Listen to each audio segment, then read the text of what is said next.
Minecraft Hardcore can be super intimidating when you first start. Like, everything wants you dead, and it's so easy to die. And not only that, when you do die, you lose everything and it's all gone. No! But if you know exactly what you're doing, you could honestly stay alive like forever. So in this video, I'm gonna teach you how to never die in hardcore Minecraft. Quick note, this video is going to be broken up into 3 sections: early game, mid game, and late game. So I hope you enjoy, and here's how you can never die in hardcore Minecraft. When you first spawn into your world, you should try and get food as fast as you possibly can. This should be your first priority. This is because if you take any damage, you need to be able to heal, and fast. After that, your second priority should be to get a bed. If you don't get a bed on that first night, just dig into a little hidey hole, a little 1x2, and just wait out the night. Assuming you survived that first night, your next priority should be to get a shield. These are a game changer and will save your life at the beginning of the game because they block all forms of incoming damage. Whether it be explosions, arrows, zombies, you name it, it'll protect you from it. But in order to craft a shield, you need 1 iron ingot. What most people would do in a normal playthrough to get iron is just charge into a cave, grab the iron and leave. However, in hardcore, that can be very, very dangerous. So what I recommend you do is try and grab iron from either a village or chest if you can find one, the side of a cliff, because in Minecraft, iron spawns the higher up you go, or you could get iron from a stony shore biome. All of these are perfectly safe and viable things to do without charging yourself into a cave. Another thing you're 100% going to want to do is mine for materials rather than charging into caves, like I said in the previous point. Mining for materials will allow you to get everything you need without risking your life. And for heaven's sakes, use torches. They are so important when it comes to keeping mobs out of important places. Using torches can prevent you from being surprised and attacked out of literally nowhere. The next thing you should do is always sleep through the night as much as you can. The more you sleep, the less mobs there will be outside and the less chance you have of being snuck up on by a creeper or something like that. And if you can, try to always sleep indoors. So, assuming you've made it this far in your world, which if you've been listening and you've been being as careful as you possibly can, then congratulations, you've made it to the mid game, yay! The mid game is where you probably have a bit of diamond armor that's probably unenchanted, and definitely a place to call home. And you're probably considering going to the Nether at this point. But before you go, there's some things I gotta tell you. The first time you go to the Nether, you should build your portal and pop in for a few seconds, just to get a sneak peek and a lay of the land of your Nether spawn. If your Nether spawn is bad or dangerous, you can always move your portal, or you can take note for how you need to prepare when you come back. The second time you go in, you should be going to the fortress. I recommend having pretty decent diamond armor with at least some basic enchants, preferably protection 4 though. Also bring lots of food and maybe some building blocks as well to help you cross big gaps in lava and build up places. Also, bring gold boots so that piglins don't attack you. Before you go off to the fortress, definitely make sure to note down your portal's coordinates. When you're at the fortress, make sure to grab at least netherware and more blaze rods than you think you'll need. Once you have those, get back to the portal as fast as you can while still being careful. Oh, and definitely watch out for wither skeletons. These guys are super dangerous. And if you're ever in a situation where you need to escape wither skeletons fast, you can always build a 2-block gap above the ground and they can't get in because they are too tall. The third time that you go back to the Nether should be the time that you grab the netherite smithing template. For that, you're going to want a bow, a lava bucket, and definitely some fire resistance potions, which you can make using the things that you got from the fortress or from piglin bartering. The bastion that has the highest chance of spawning with a template in it is a treasure bastion, which looks like this by the way.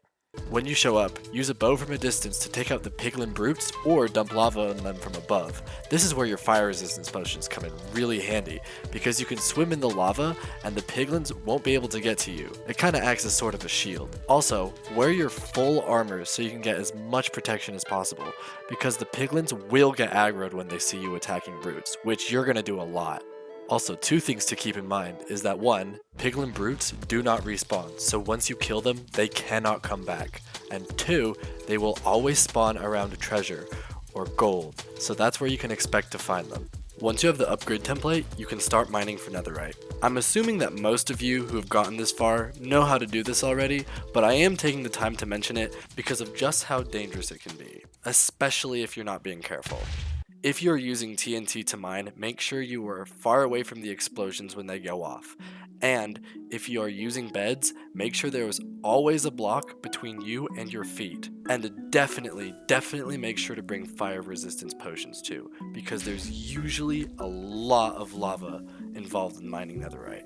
Once you have all the netherite you need, it's time to think about enchantments, specifically for your armor. Every piece of armor should have no less than protection 4. On top of that, feather falling 4 is also a must because of just how much it protects you from fall damage. These two enchantments are crucial for your long-term survival. Do not use any of the other protection enchantments, like blast protection or fire protection, because they will only give you a protection bonus for that one thing. And protection 4 gives you extra protection for all forms of damage. Other enchantments like mending and unbreaking are extremely useful, and I 100% recommend that you get them, but they are essentially just quality of life enchantments that don't provide any extra protection. It's usually smart to fully enchant your diamond armor before you upgrade it to netherite, because if you're using an enchantment table, it's a lot easier to combine the enchantments of 2 different diamond pieces than to get 2 different netherite pieces and combine them, unless you're using books, of course. The next thing I'm about to share with you is probably the single most important part of this video, so make sure to listen up and listen carefully.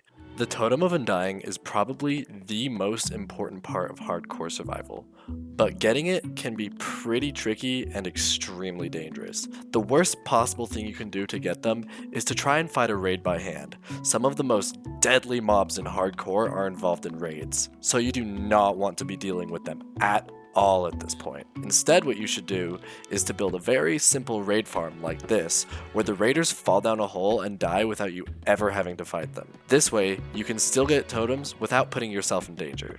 This farm is from a tutorial I found on YouTube that I'll link in the description. It's very easy to build. When you build it though, just make sure to modify the collection area to become a very deep hole instead of just killing them by hand. One very important thing to note is you should only be switching to holding a totem instead of a shield when you have fully enchanted armor. In the early game, it is much more important to try and avoid taking any damage because of your weaker armor. But at this stage, when your armor protects you from a lot more damage, your armor pretty much becomes the shield, and you can hold a totem instead to become a lot safer.